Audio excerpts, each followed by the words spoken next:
top of the world! It's top of the world. White Heat is top of the world. It's one of the best gangster films ever made. You won't get away with it, Cody. You've got a good memory for names. Too good.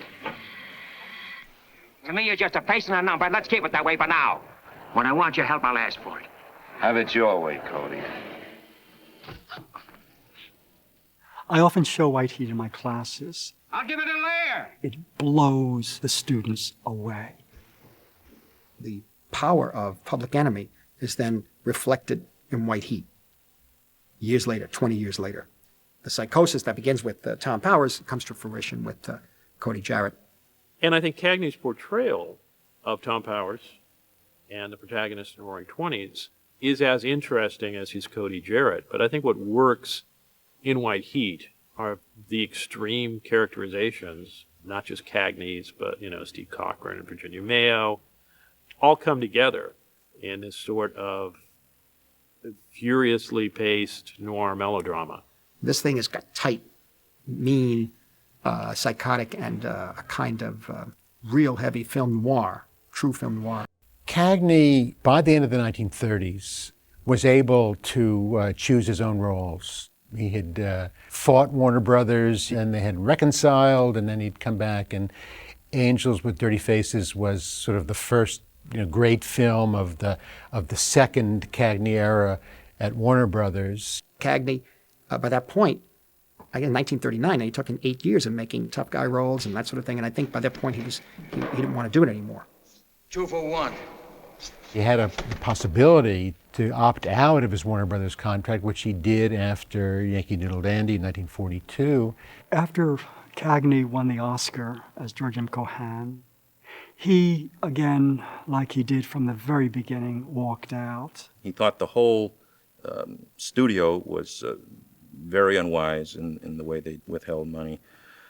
And he said, I'll never go back there again. And he formed a production company with his brother, William Cagney. They were going to release so many films they had on the docket.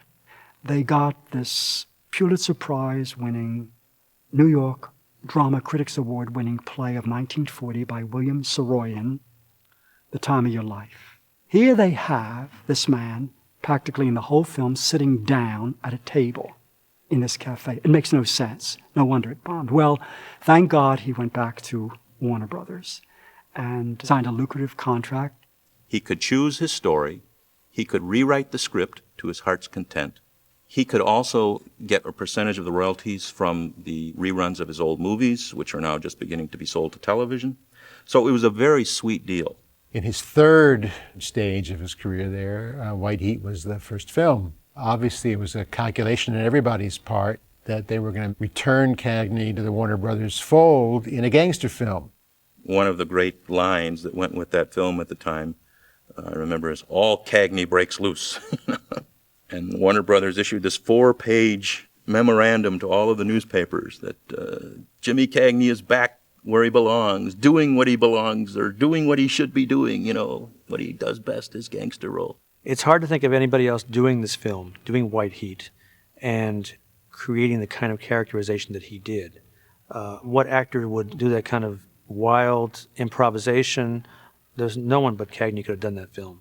White Heat is an extraordinary film because in that one film, James Cagney takes elements from all his previous portrayals in the gangster film and the crime film, and in comedies, biographies, everything he'd done, and stirs them all into one amazing characterization that, at the same time, is nothing like his earlier films.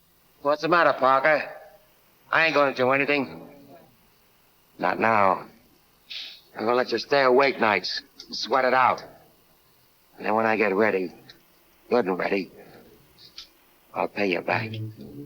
It's just a pleasure, a joy to watch him on the screen. There's something so kinetic about Cagney. So something from the beginning, this tremendous energy that he had, the madness and the sentiment, the feeling. The director, Raoul Walsh, really understood Cagney's abilities as an actor, and would, and later on especially, would let him improvise because he could always do such good business. I think the story goes that Cagney said, if we're going to do this thing, what can we do it differently?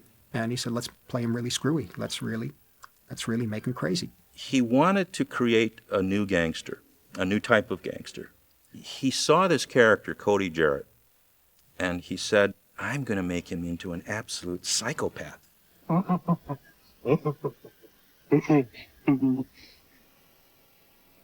They think they've got Cody Jarrett. They haven't got Cody Jarrett. You hear? They haven't got him. And I want to show you. They haven't got him. Come on. Come with me. When he riddles Big Ed full of bullets, he doesn't say anything. There's a glee. There's a pride. He just points to it. There's a sense of triumph. He enjoys this. Cagney, as all good actors do, brought a lot from his own life. You have to. If you're going to be authentic on the screen, believable on the screen, you have to use the structures and materials from your own life.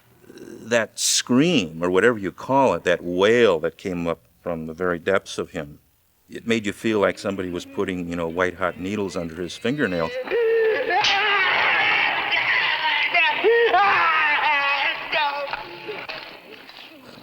Part of that, he used to say years afterwards, came from a visit that he made as a boy to an insane asylum on Ward's Island.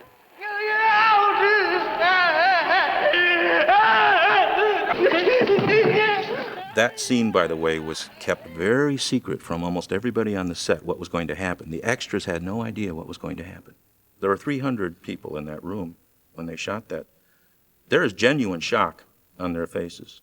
Even today, it's shocking and takes your breath away. Nobody's quite sure what was wrong with Cody Jarrett, by the way. We're divided as film critics or scholars or whatever we are when we look at that film. Some think he suffered from migraine headaches. Others think he was an epileptic. And there are sort of hints of both. When he was a kid, he used to fake headaches in order to get his mother's attention away from the rest of the family. It worked. As he grew up, the fancied headaches became real until now they tear him to pieces. If you take the fact that his relationship to his mother has twisted his life, I think you're taking the easy answer, that Cody Jarrett is a more complex character.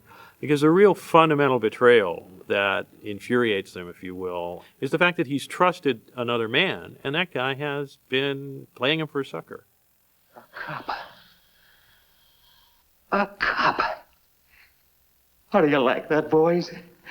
A cop. And his name is Fallon. He's almost crying.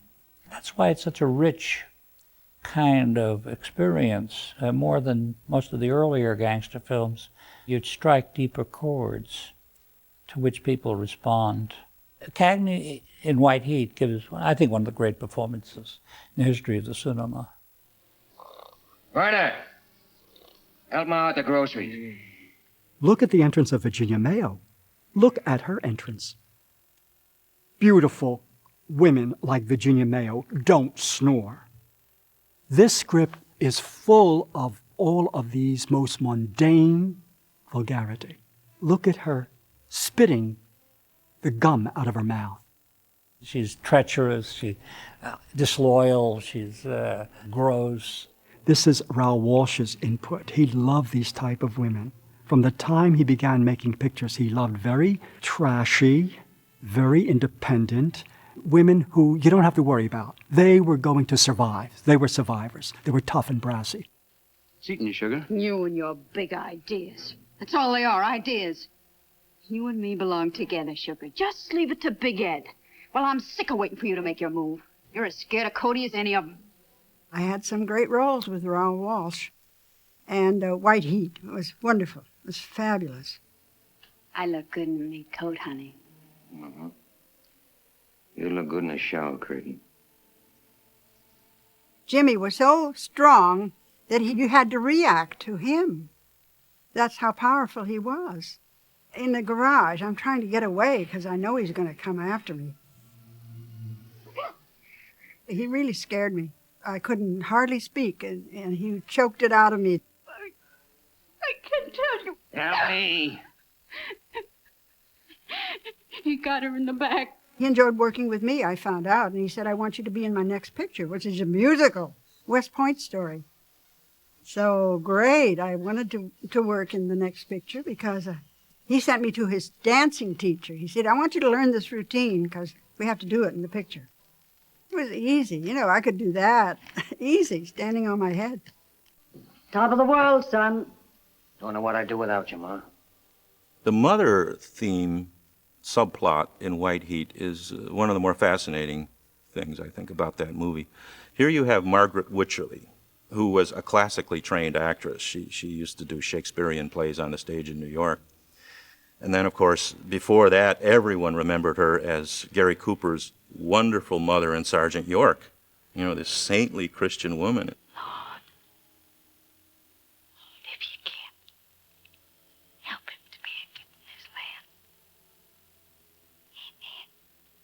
So who do they cast as his almost equally crazy mother, Margaret Wycherley? This mother certainly constituted his problem and aggravates his problem and knows what she's doing. She's very, very aware of what she's doing. You had this extraordinary scene in White Heat where, you know, he's crying and sitting on his mother's lap.